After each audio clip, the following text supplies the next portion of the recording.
Subscribe to our YouTube channel and press the bell icon to get the latest updates. The Print Off The Cuff, presented by IIFL Wealth and Asset Management, powered by Raheja Corp, corporate partner AU Small Finance Bank, in association with global insurance brokers, airline partner SpiceJet, in alliance with Indraprastha Apollo Hospitals.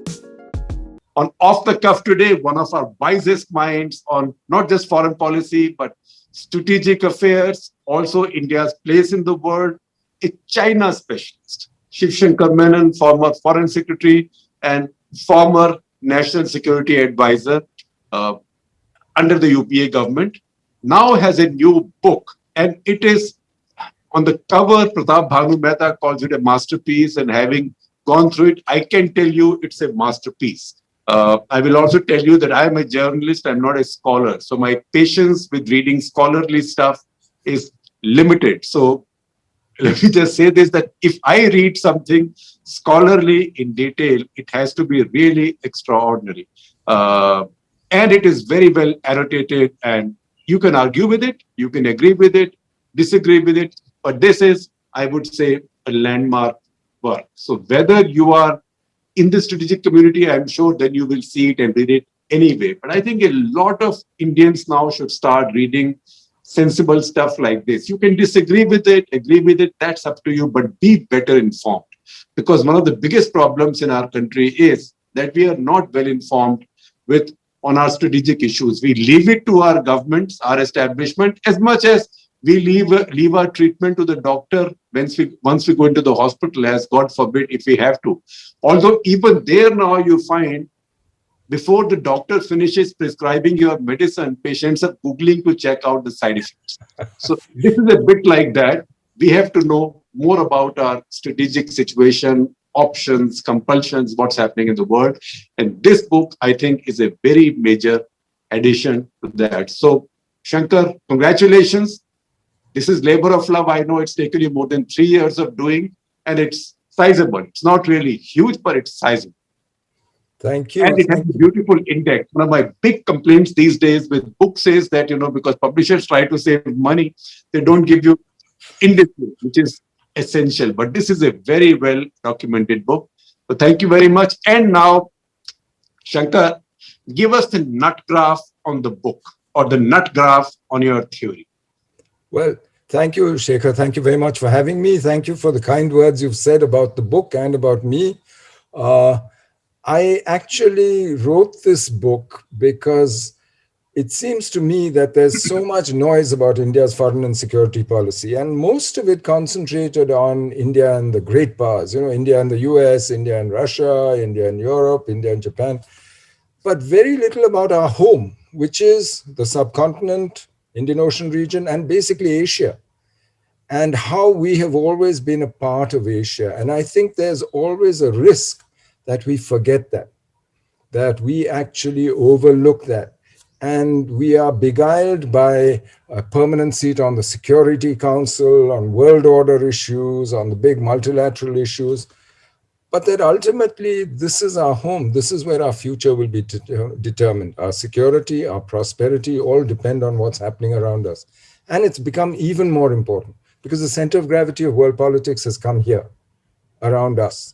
South Asia, or the subcontinent today, is important to everyone. This is why the US tries to get Nepal involved in its free and open Indo-Pacific policy.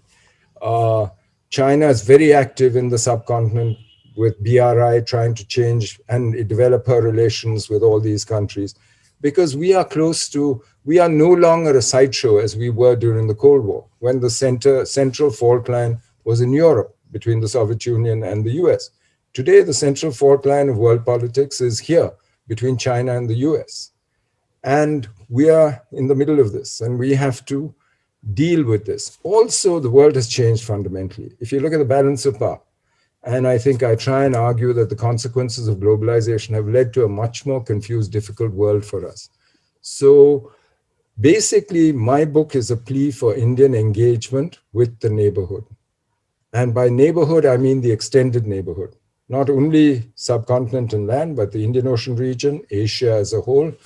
Because if you look at history, You look at our geography, we're open on three sides. You look at history, we've been most prosperous, most advanced, most secure, the more connected we have been to the world.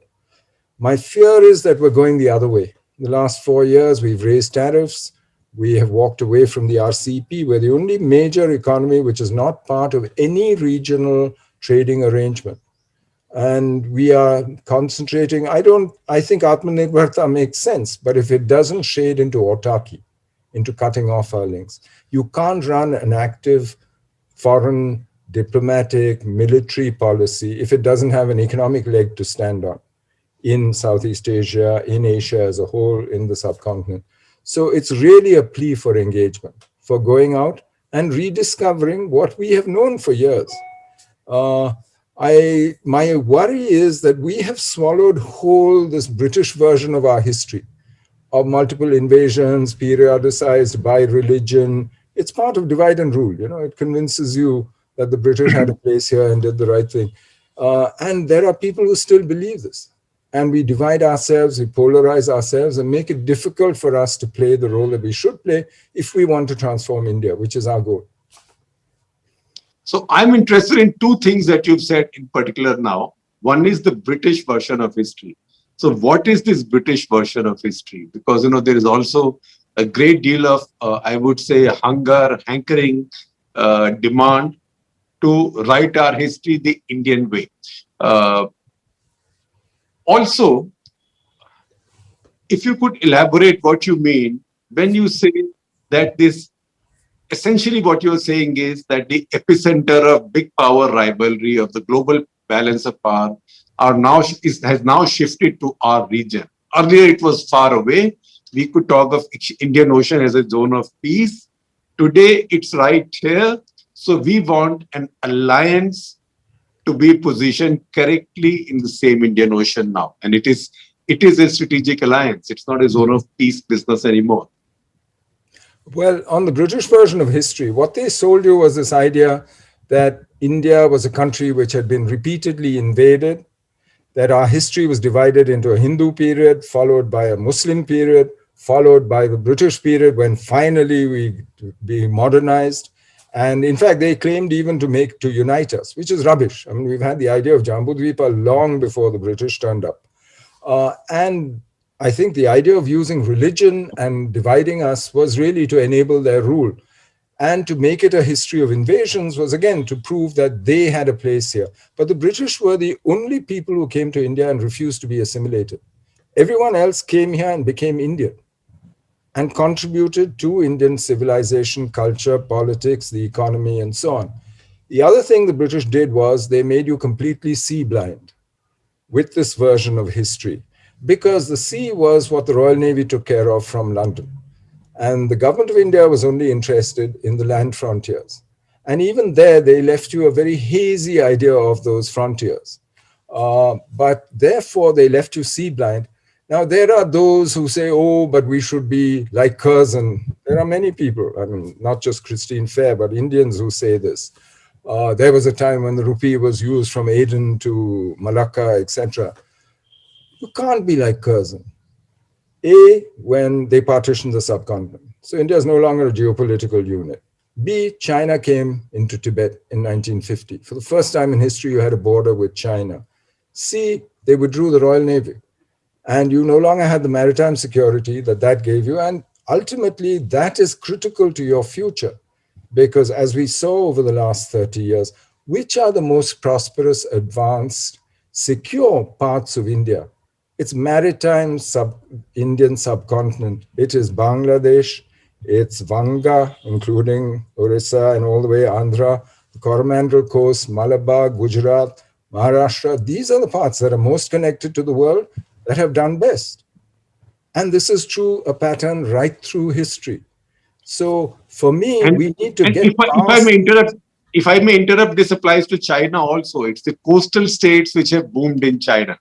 Well, I have a slightly different take on China. I think China's geopolitics is slightly different from ours, because for China, right through history, her obsession has been her inner Asian frontiers, which were fluid, and the threat from the so-called barbarians. For the first time in history, she is secure in inner Asia.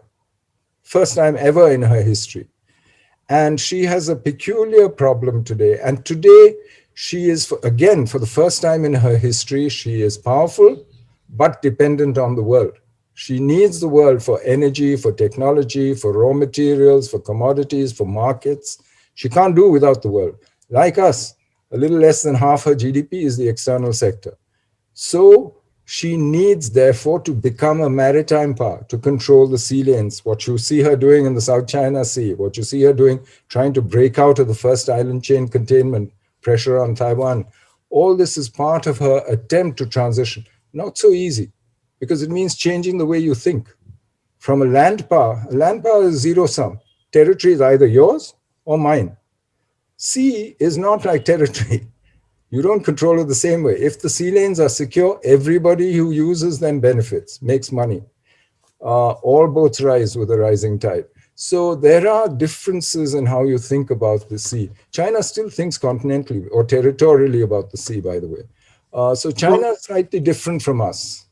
But you had made another point. You said about, at the beginning, you were saying two things interest you, the British version of The second history. thing I said was that you are suggesting that the epicenter or the center or the Greenwich Mean Point of the global strategic balance has now shifted much closer to us.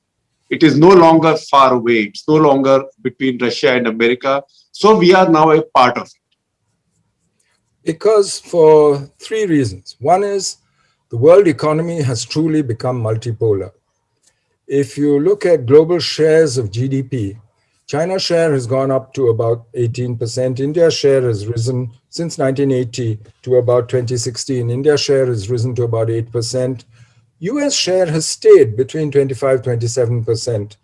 But the European share has dropped and is somewhere near in the same region as China's. In fact, so what has happened is the world economy is multipolar.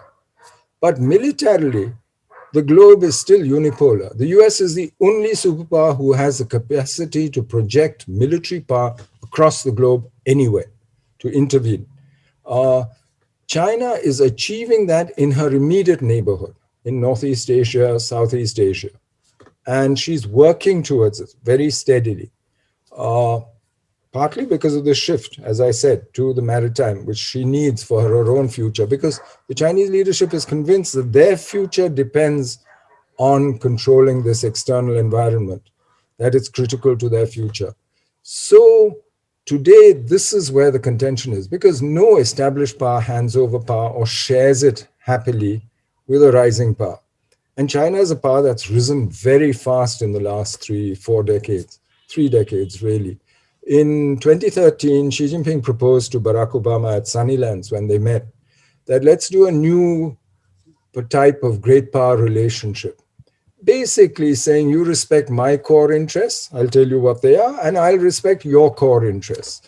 I mean, it amounted to, it was never said explicitly except by some PLA admirals, to drawing a line along the international date line and saying west of that is mine, east of that is yours. It sounded like that. Of course, the Americans didn't buy it. I mean, they were not going to take new type of great power relationships. Since then, under Trump, the relationship got much worse. And now the Chinese leadership, judging by all their statements, internally, externally, what they are doing, are clearly convinced that the US is determined to prevent their rise, is determined to contain them, possibly even to change the nature of the regime. At least the Trump regime was very open about seeking regime change in China and overthrowing the Communist Party. The Biden administration is not. So that is today a central fault line in global politics. In the economy, they're still tied to each other, and it's a multipolar situation. They're trying to cut their dependence, but I don't see that happening very easily.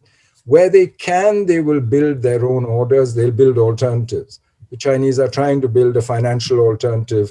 Otherwise, everybody has to settle accounts through US dollars and sprint to New York.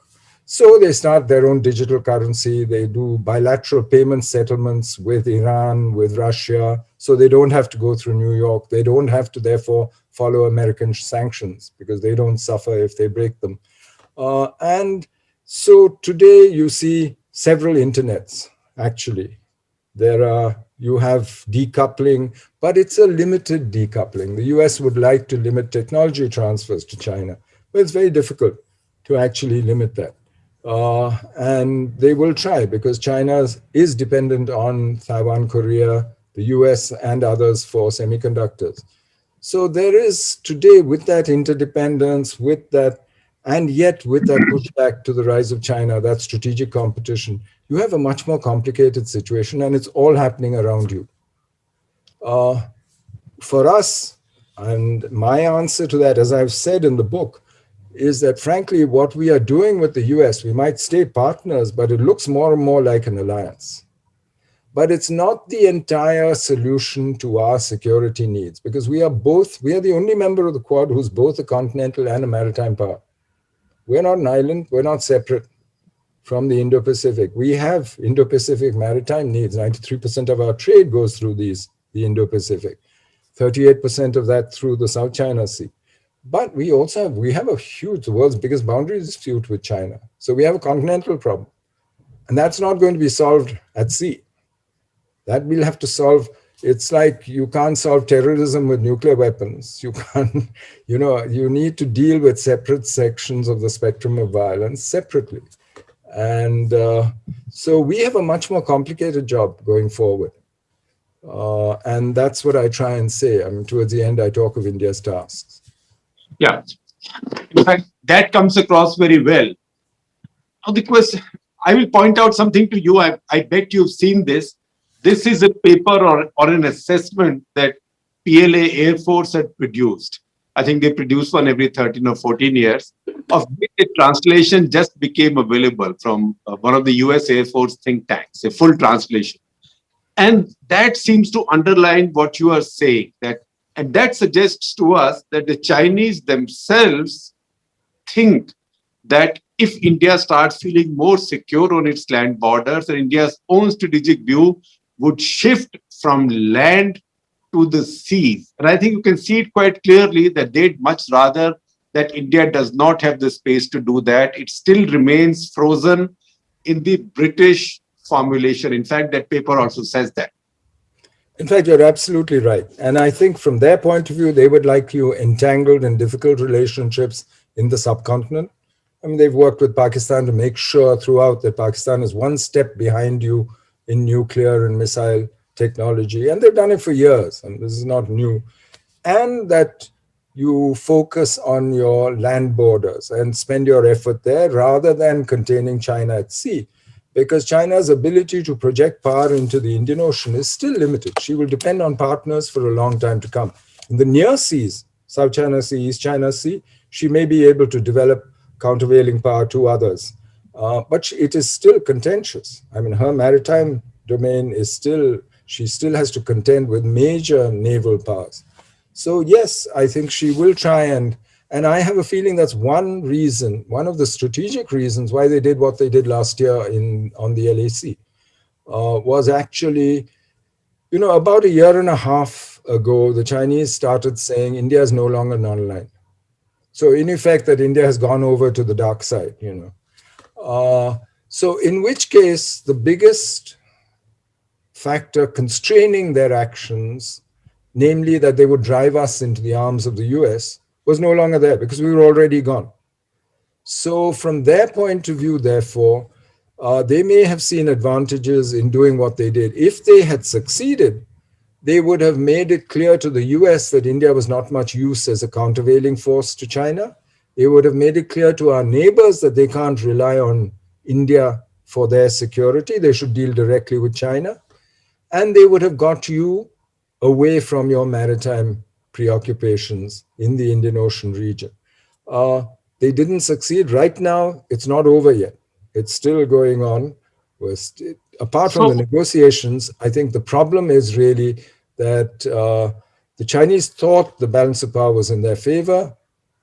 It was up to a point, but not enough for them to achieve their goals. And I do think that they miscalculated, but they operate on that, on the relative balance of power. So what are their goals, say, in Ladakh? Certainly, it isn't a little bit more of territory. No, I think that, well, there might be local tactical reasons, straighten the line, prevent, segment our ability to respond across the line, etc., dominate the new infrastructure that we built, the road, etc. There might be local military tactical reasons in different places. That I take for granted. The army knows how to deal with that. I mean, that is not a problem. But I think to get approval at the highest level to tear up the agreements and to change their behavior on the border, which has lasted and kept the peace by and large and kept the status quo by and large for 30 years, that needs strategic reasons. They wouldn't have done that just for local tactical gain. Exactly. And that's why I think these three things are really the bigger strategic gains that China was after.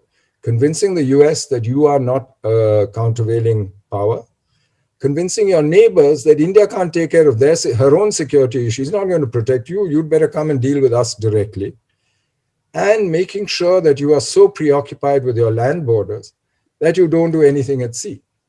Yeah. That what Hu Jintao used to call China's Malacca and Hormuz dilemma is not exploited by you.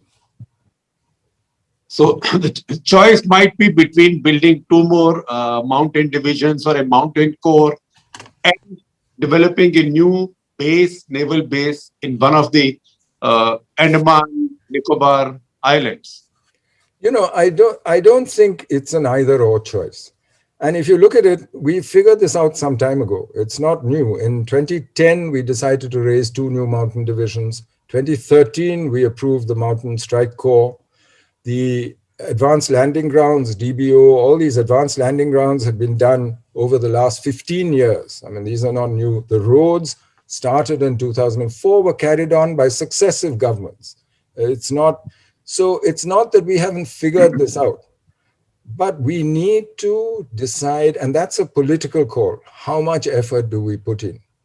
At what stage? And I think for us, last year should be a wake-up call, that this now is a very high priority. We cannot assume that life will go on as it did before, or that it will return to what it was before. So I'll take some questions from we can't have guests and can't feed them anything, so no cocktails. This is the best we can, at least we can have some questions from them. So John Elliott, who you might know, veteran correspondent, formerly of FT, now writes a blog, and correspondent of Asia Sentinel. So he wants to know, is there an end game for China and Pakistan border, that is LAC and LOC disputes, or is policy basically aimed at avoiding crisis with talks and initiatives such as CBMs and economic activity, while accepting that total solutions are improbable? Or do you think somebody should be as bold as to think, I can kill this demon, as in the problem, not as in Pakistan or China? No, I don't think either Indians or Pakistani or Chinese leaders think there's a solution, that there's a silver bullet and that we can solve this problem simply. And none of us is acting as though we believe that. B, I don't think anybody believes that talks is going to solve all this. Because what you have revealed over the last year at least is that you've made the entire LAC live. You've also revealed a much stronger Chinese interest in the continued hold of Pakistan over Indian territory in Kashmir, Pakistan-occupied Kashmir. And you have also seen that, and this is interesting, that India, for its part, has chosen not to confront China directly. We barely mention China as the problem. We deal with China very differently from the way we deal with Pakistan. Right. And our leaders are reluctant to name China. But the army knows how to deal with the situation on the ground. And that's the interesting thing for me, that for the first time, I think, in many years, the Chinese have realized that what we used to say about the Chinese, listen to their words, but watch their actions, is also true about us. In fact, you can ignore the words, but watch the actions. And I think that is the best way to convey a very clear message to the Chinese. So whether it is theater commands, Andaman Nicobar, or a maritime command, which is joint, which includes the Navy, the Air Force, the Army, or whether it is the build-up that we're doing. All these, I think, show, and the military reforms which we've undertaken since we accepted the idea of the CDS, I think these are very important. And we need to see them through very quickly. And we need to resource them. It's not enough to just talk about them. So this is very interesting. So do I take it that you endorse the idea of the leadership not sounding belligerent or not even naming China, while the armed forces do whatever they need to do and make that evident, make that intention evident, but the top leadership does not raise the temperature? I don't think they need to get their hands dirty with this. Yeah. And the Chinese haven't, you notice. You haven't heard Xi Jinping, Li Keqiang talking about this. Right. And when you hear Wang Yi and the others speaking, it's all bromides. We want friendship, the Indians should accept reality, should do trade and economy with us, etc. So they get Global Times to speak on their behalf. I don't think Global Times speaks for anyone. And I think we take Global Times too seriously, actually. Right. And for me, today, you have enough knowledge about reality on the border in China. You have the ability. You don't have to rely on statements, which are calculated to make you do what they want. And you know they are. So why give them any importance? Ignore them. They make good copy. Yeah, it's good for business, but that's about it. But as Shankar, Chinese intentions, no. Yeah, sorry. Reading this book, it's much more about other countries than about India. I know that responses of India are across the book, but it's more about other countries. So I have one larger question about our thinking people. And there are very few right now when it comes to strategic issues, foreign policy issues, studying the countries. Now, if you look at Indian scholarship, you see many brilliant Indian scholars in, say, American, top of the line American and British universities. But 9 out of 10 of those are studying India. I mean, don't you think that there is a big lack in our country on studying other countries, studying China, studying America, even studying Pakistan? If anything, even the study of Pakistan has declined over the past 2 decades. I agree entirely with you. In fact, we must do much more. I've been saying for some time that, and frankly, since I retired, I think the one thing I'm really interested in doing is promoting China studies. We are starting a China Studies Center actually at Ashoka University, for instance. But I do think we need to concentrate much more on the neighborhood. You know, we have for a long time taken for granted that we know our neighbors. We speak the same languages. We have people who understand each other, people who marry across the borders. We know each other. That's no longer true. These states have now existed for 70 plus years. I mean, Bangladesh 50. When you look at the process of nation building, of nationalism in these countries, it's a much more complex thing than we are used to. You can't rely on Chandrasekhar's personal links with people in Nepal to run your Nepal policy anymore. I mean, I remember being taken around by GP Koirala one day, and I was joint secretary, and he said, I want 1 day free in Banaras. So I said, yeah, sure. What do you want to do? He said, come, I'll show you. And he took me from one eatery to another eatery to another eatery, places that the state government had no idea existed, and the best food on earth. But, you know, that kind of relationship we don't have anymore. We don't play cricket with the Sri Lankans anymore, schoolboys. I remember playing as a schoolboy with the Sri Lankans in Madras, in the Gopalan Trophy. Those relationships, or going across by ferry, by the train ferry, those kinds of relationships we need to cultivate in our own neighborhood. We have the affinities. And if you can't rely on just normal gravity and push and pull, go out and study them. And I don't see why we don't do that. We need to do much more. We need to invest much more. But, you know, it's not attractive. It doesn't get headlines in the papers. It's not, how do you put this? It's not sexy. I mean, So the argument I have with a lot of people who write about Pakistan or talk about Pakistan, who say, let's break up Pakistan, let Baluchistan go away, let Sindh go away. So I pose a counter question, which I'll pose to you now, which is that if you rid Pakistan of all that, what will you be left with? Then what? Instead of a 65% Punjabi, you will have a Pakistan which is 100% Punjabi, which has 100% of Pakistan's nukes, 80% of Pakistan's army, if not 85, and 500% of the current hatred that the Pakistanis might have for us. Correct. So, I mean, to argue with people that if a Pakistan that stays intact is better for us, and it's Pakistan's ethnic minorities that actually calm the nature of that society, it's very difficult to explain to anybody. I agree with you entirely, because if you do break up Pakistan, you'll be left with an indigestible, hostile mass. And if you try and digest it in India, try and annex it, you change the nature of your own politics in very fundamental ways, and you go back to all the old problems that you tried to solve by accepting partition.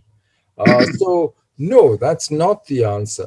What I think a way forward is that you need to separate who are the ones you have trouble with. You have trouble with the Pak Army, with the ISI. You have trouble with the jihadi tanzeems.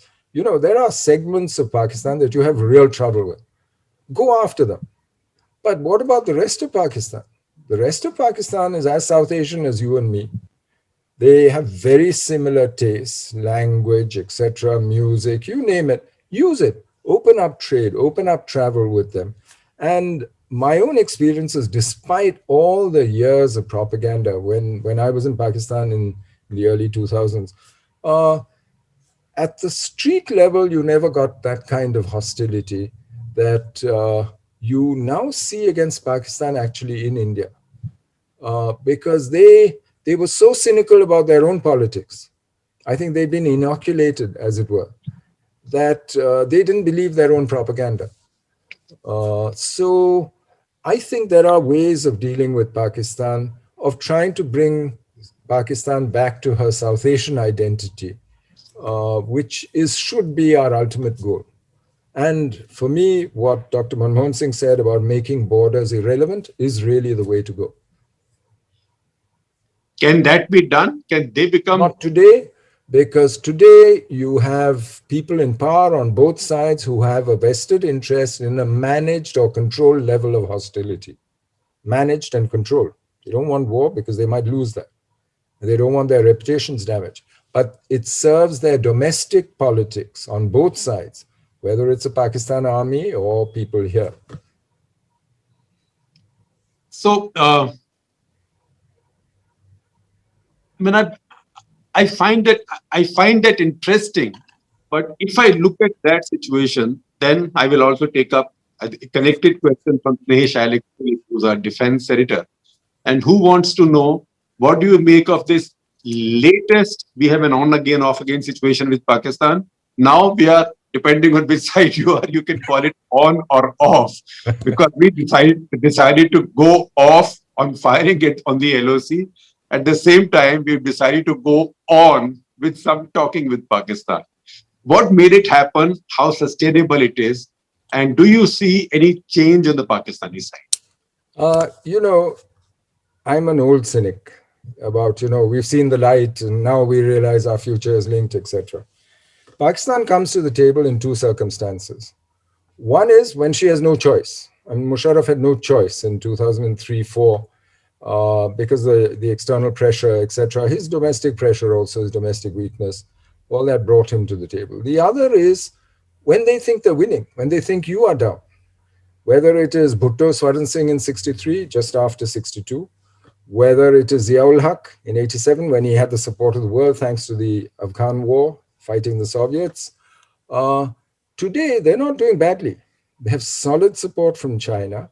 The US needs them in order to withdraw with some face out of Afghanistan.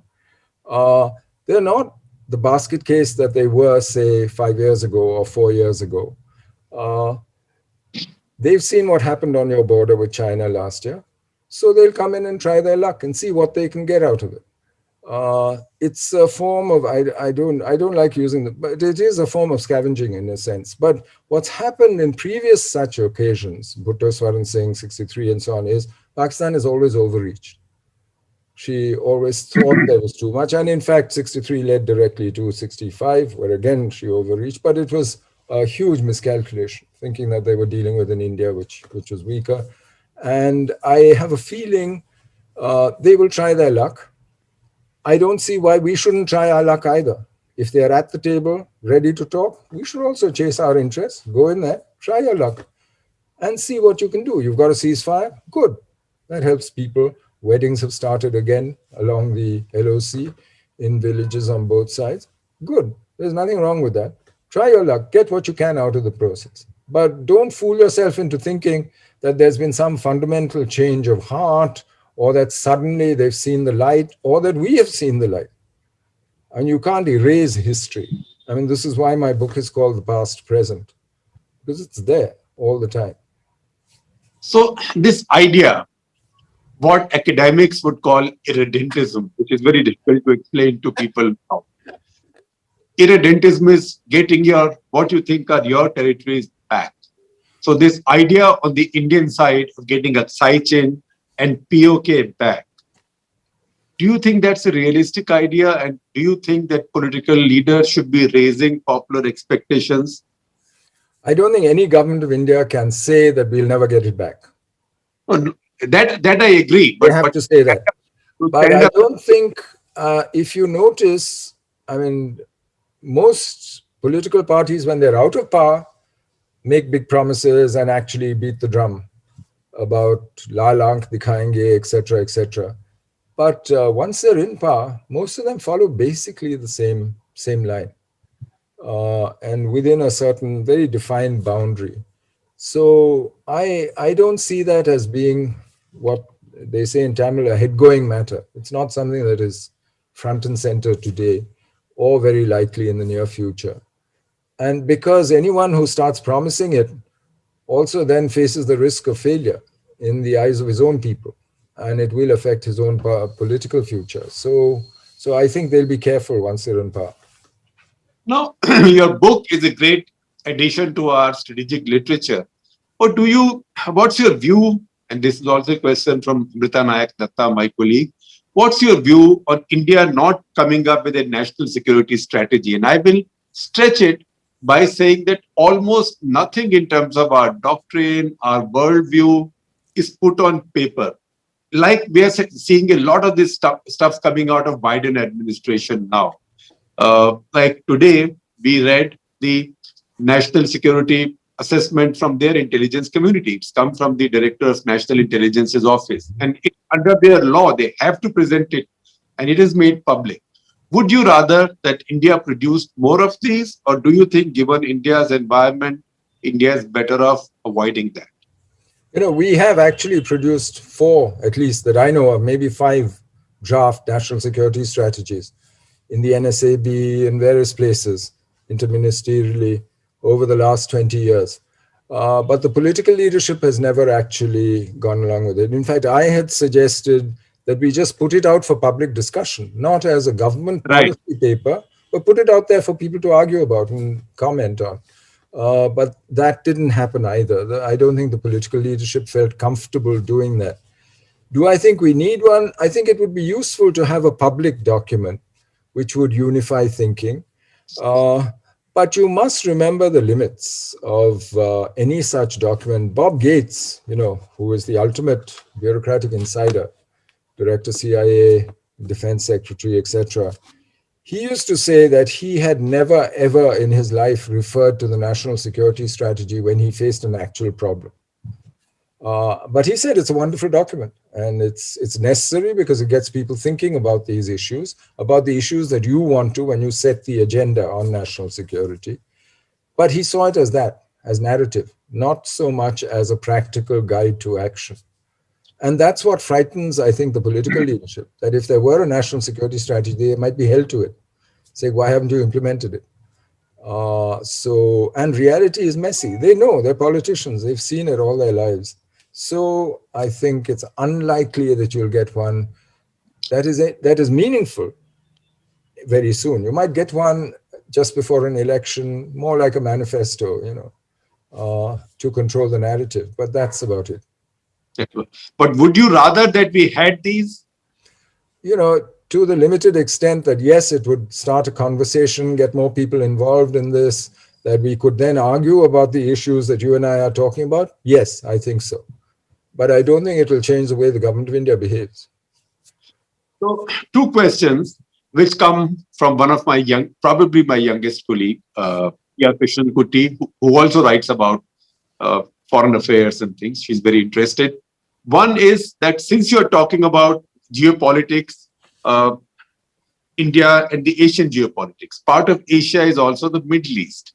And now there's this talk of UAE becoming a kind of mediator in the zone, including between India and Pakistan. And also we see these other stories of India, Israel, UAE doing something together. How much juice do you see in that?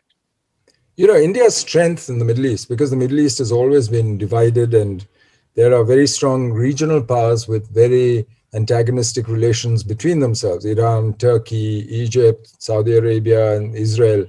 Our strength has been that we've always worked with everybody at the same time. More or less with some, less with Turkey maybe, but we've always worked with others. And Iran has always been central to our West Asia policy, right through.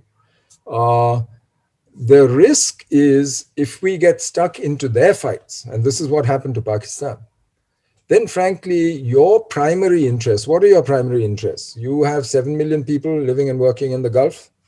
You get your oil supplies from there. You don't want your people there being radicalized.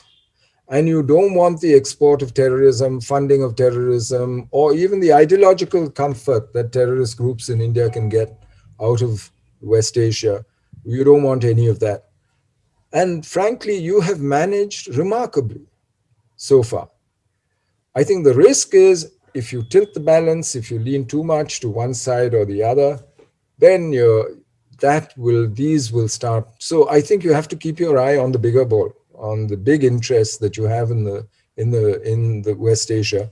And I think you cannot rely on one or the other. On Iran, for instance, Iran has been actually a very useful partner to India, whether in Afghanistan, whether in terms of energy supplies, whether in terms of who was the one who stood up after Babri Masjid and said the Indians know how to deal with this. The Iranians. Why? Because they see the Shia in India as a minority within a minority who are threatened more by the rest of the minority than by the authorities. That conviction should never be broken. And they need to see India as their defense, as their source of security, as safety and prosperity. And I think we need to work that, and we need to go back to that kind of approach rather than transactionalism or day-to-day sort of, use anyone you like to carry messages to people you don't talk to Pakistan, to anyone. That's fine. That's the daily tactical stuff. But overall, as policy, you cannot run a continental policy in Eurasia without Iran and Russia. Yeah. In fact, run a Pakistan policy without Iran and Russia. So in fact, you and I would remember that after Babri Masjid, when it looked like there will never be peace, the Muslims in India will never calm down in terms of the anger that this had generated. The one Islamic leader who had come to India was Rafsanjani. In Lucknow at the Imambara, he made a speech where he said that Indian Muslims should feel safe in the system of Indian secularism. So those are things that are not remembered sufficiently about Iran. Yeah, I think that's absolutely right. And I try and mention that, but I'm not sure if it stayed because this book was originally 550 pages. So I had to cut it down considerably. Yeah. Well, I mean, I'm sure there'll be sequels and there'll be more books. No. But we've come this far in this discussion. And even when you talk about the region, the geopolitics has come in India's neighborhood. Russia is India's neighbor as well. It's also been traditionally India's closest partner. We've come this far without talking about Russia. And we just had Lavrov visit Delhi and Pakistan and Iran. And we saw some interesting lines from him in Delhi and Pakistan. So it does look like that relationship is changing. I think it's shifting because we have to ensure. I think it started shifting when Kabulov started believing what the Pakistanis were telling him about India and Afghanistan. Right. And that therefore the Taliban were the answer to Russia's problem, to bringing Russia back into Afghanistan. But then I think last year's events in India-China relations, I think, put the Russians in a difficult position. Now the Russians have been in harder positions. In 1962, for instance, to begin with, they actually, because they needed the Chinese, thanks to the Cuban Missile Crisis at the same time, they actually went with the Chinese. But pretty soon, as soon as Cuban Missile Crisis was over, they told us, don't worry, we're supplying the MiG factory. We will supply everything that we promised you, and all the things the Chinese were objecting to. So we've been through these kinds of moments before. 67, 69, when Kosygin was tempted to start talking about arms supplies to Pakistan. After Tashkent, they thought they could be mediator.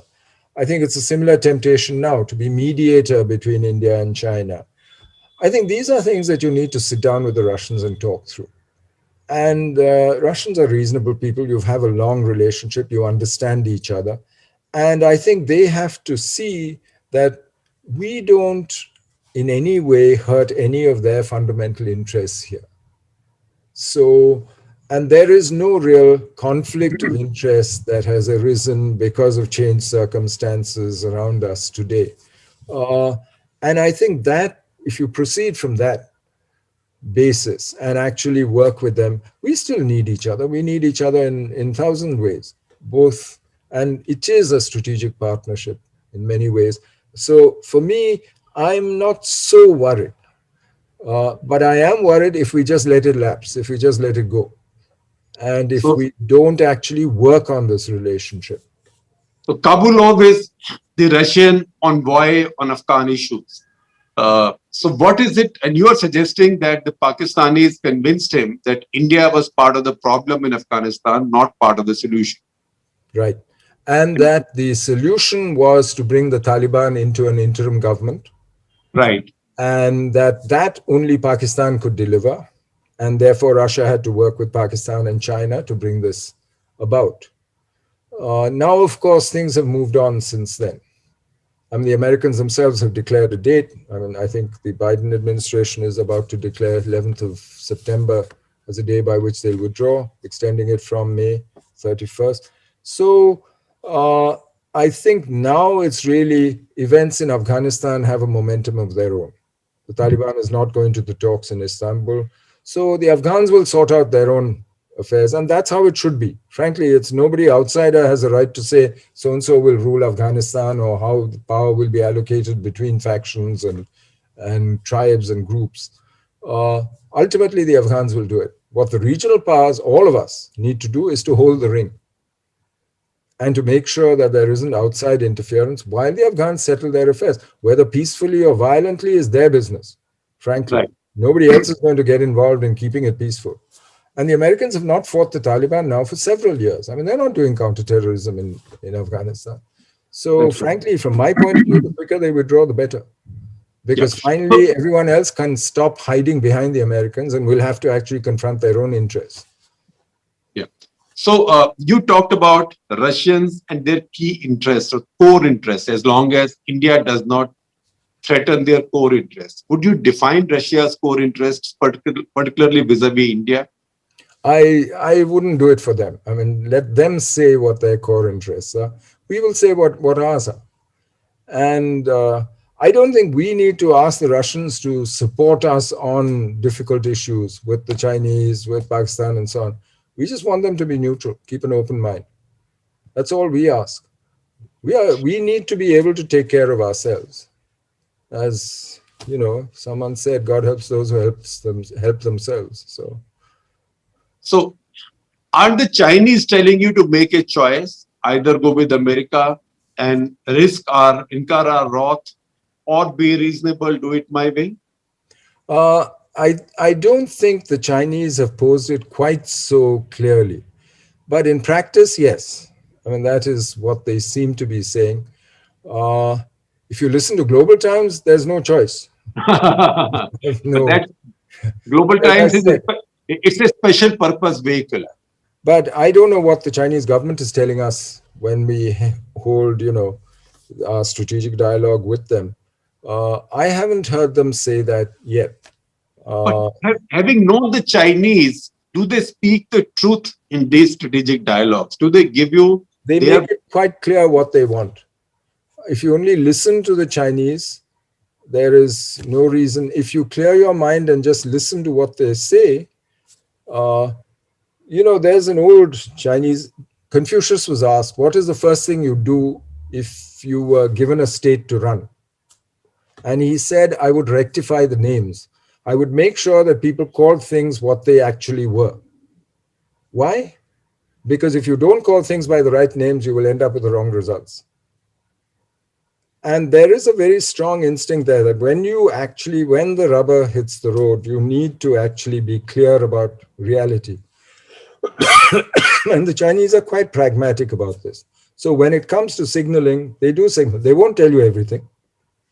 There is a large element of strategic deception in the strategic culture. But all that you take for granted. And you can easily work around it. I don't find the Chinese inscrutable or somehow, fiendishly cunning in that sense. No. Yeah. So there is Nainima Basu, who you know. She wants to know, one, has India indirectly accepted the 1959 claim line of the Chinese in Ladakh? And second, this is the 100th year of the founding of the CCP, out of which they've been in power for 70 years. How do you see their future? The 1959 claim line, since nobody knows what it was, and there have been different versions over time, starting from 1959, then in 1960, then in 1962, in Cho's letter to the Asian African heads. So frankly, since we don't know, how could we have accepted it? In any case, officially, no, the government of India hasn't accepted it and won't accept it. And as I said, the whole line is live now, on the ground. And actually, by Chinese actions, they've actually opened it all up. They've opened it up not just for themselves, but for you. That's right. What you did in the Kailash range in August last year. So it seems to me that I don't think we should confuse ourselves with these lines. We have to deal with the reality of the situation, of how much force they've brought to bear, where they are, what they're trying to do first. Then we worry about the lines when we come to a real negotiation. And what do you make of this latest thing that they prefer de-escalation to disengagement? It's self-serving, but we would do the same if we were in their position. Because clearly they've made advances in areas. They are preventing you from patrolling the way you used to in Depsang, in Gogra, Hot Springs, etc. And they want to retain that. So they're saying first de-escalate, remove forces from both sides, etc. And they'll stay where they are. But I think we need to go back to the basics, which is restore the status quo ante before April 2020. And I don't think we should forget that. So it's best to stay firm there. It's more than staying firm rhetorically. I think it's a question of creating conditions, as you did around Pangong. Yeah. Creating conditions which lead them to accept the status quo ante and go back to it. So basically, they offered you a trade-off. They said that we know that you've done something around Pangong. The bargaining value of that is the North Bank of Pangong, isn't it? It is, but there is still, the villagers say that they are not being able to go to the grazing grounds that they used to use. So there is still some question here about whether it is fully status quo ante or not. That's right. Okay, so now Nainima's question, and we can make it the last question, the future of CCP. It's a remarkable party because it has evolved so thoroughly. Unlike the CPSU, it has changed. It's a shape-shifting entity.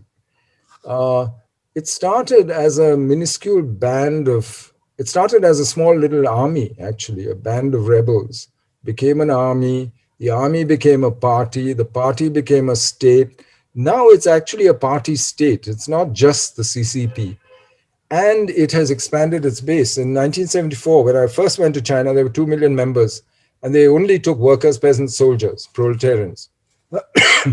Jiang Zemin added businessmen. Now they have almost 90 million members. And it is the career path of choice for anybody who wants to make a life in China. So as long as they keep learning, keep changing, I think they can stay in power. And they're very conscious that the CPSU lasted 70 years, that no other communist party has lasted as long. And Xi Jinping has a sort of four-point plan for how to extend party rule, which he speaks about. But a lot of it is tightened ideology, a much tighter surveillance state, and a personality cult and a centralization of power in his own person, which I am not sure. That actually makes it more rigid. This is the opposite of what Deng was doing, crossing the river by feeling the stones. In other words, if it works, it works. Otherwise, we'll try something else. Whereas Xi Jinping's method seems to be, I have a plan, and I'm going to stick to this. And these are the things, and I'll tighten. I spend more on internal security than I do on the PLA. So let's see. It's an interesting moment because, as you said, it's stock taking now for the party. If there were an honest stock taking in China, and I'm sure there is behind closed doors, is going to be complicated. It'll be very mixed. Shankar, the first time we met was in Beijing when Tiananmen was happening. And you had a stellar team of young Indian diplomats. You were young. He has written a book, by the way, on Tiananmen. Vijay Gokhale has a book coming out on the Tiananmen. So one of those diplomats, Vijay Gokhale, has a book coming out on Tiananmen just very soon. And I remember he was, I think, two of you, and there was Gautam Chakravarti. Very well. Gautam Bambawale and Debashish. Yeah. Debashish Chakravarti, was it? Yeah, Debashish Chakravarti. Yeah. And I do remember that you people took me out to lunch at a very fancy Chinese restaurant where the waitresses who had just learned English were talking English, and you guys were boxing her by talking in Mandarin. But you told me then that contrary to whatever a lot of the international media was saying and a lot of the Western diplomats were saying, that this will end very soon. So this democratic challenge was not going to last. It's not as if China was turning inside out. Today, 30 years later, do you see any possibility of a democratic impulse, urge, challenge emerging in China? Not democracy in a Western sense, but I see China ultimately moving towards a more participatory, a more decentralized sort of structure. Already you can see that the process of reform has distributed power. I mean, why are they today restraining Alibaba? And because they've seen economic power actually slip from the hands of the state, the party state. The same thing, society has got much more complicated, but it'll be a Chinese way. Chinese political culture, I think, is very strong. It will not be democracy, and I don't think we should expect China to end up like any other democracy or country on earth. It never has been, and I don't see it becoming that either. So the China exception will remain. Everything will be with Chinese characteristics. The China alternative. Because I think we are going back, and this I say in the book, if you look at it, Westphalian state is only one idea, right? This idea of equal sovereignty is hard boundary, internal affairs are my sovereign business. I mean, this is not the traditional idea either of Indian statecraft, of Chinese statecraft, or Buddhist statecraft, of the Tibetans. Just that we've all transitioned to Westphalian states, but now we're asserting ourselves. We're going to become more Indian, Chinese will become more Chinese, and we will tear apart the Westphalian order ultimately. But when we do it, I don't know. Well, any conversation with you, Shankar, can go on forever because one learns a lot. And that's the reason it's even more tempting to speak as little as possible and to listen to you. But I have to let you go. Thank you very much. It's been a great conversation. And all of you who are watching it, I know a lot of you will watch it and you will have many questions. A lot of the answers are actually in Shankar's book. So the formal release, etc., is taking place. Please go and buy this book. This will be money well invested, I promise you that. Thank you, Shekhar. Thank you very much. I really enjoyed that. Thank you. Thank you, sir.